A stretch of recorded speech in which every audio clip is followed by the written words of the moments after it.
செய்வது. நேற்று தினம் ஐயா ரொம்ப அழகாக பாடினார். கண்ணன் சொன்னதென்ன கீதையிலே, அதை கருத்தில் கொள்வாய் உந்தன் வாழ்க்கையிலே. பற்றற்று இருப்பது அப்படிங்கிறது.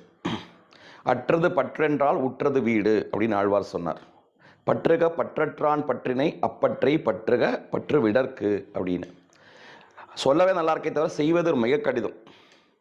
அந்த பற்று இல்லாமல் இருப்பதுங்கிறது நம்மளால் முடியாத ஒரு விஷயமா இருக்குது. அப்போது கர்மயோகம்ங்கிறதும் கர்மம் செய்யலாம், அதை யோகமாக மாற்றுறதுங்கிறது ரொம்ப கடினமாக இருக்குது. அப்படிங்கிற பொழுது இந்த கலியுகத்தில் எல்லாருக்கும் சுலபமாக இருக்கக்கூடியது பக்தி தான்.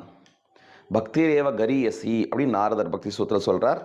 அதே பகவான் ஆதிசங்கரர் கூட தன்னோட விவேக சூடாமணியில் மோக்ஷ சாதன சாமக்ரியாம் பக்தி ரேவ கரியசி, மோட்சம் அடைவதற்கான பல்வேறு மார்க்கங்கள் இருக்குது, ஒரே வழின்னு இல்லை.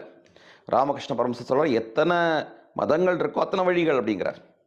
ஆனால் அது எல்லாத்தையும் சுலபமானதாக பக்தி இருக்குது. அதுவும் இந்த கலியுகத்தில் பக்தி அப்படிங்கிற பொழுது பக்தி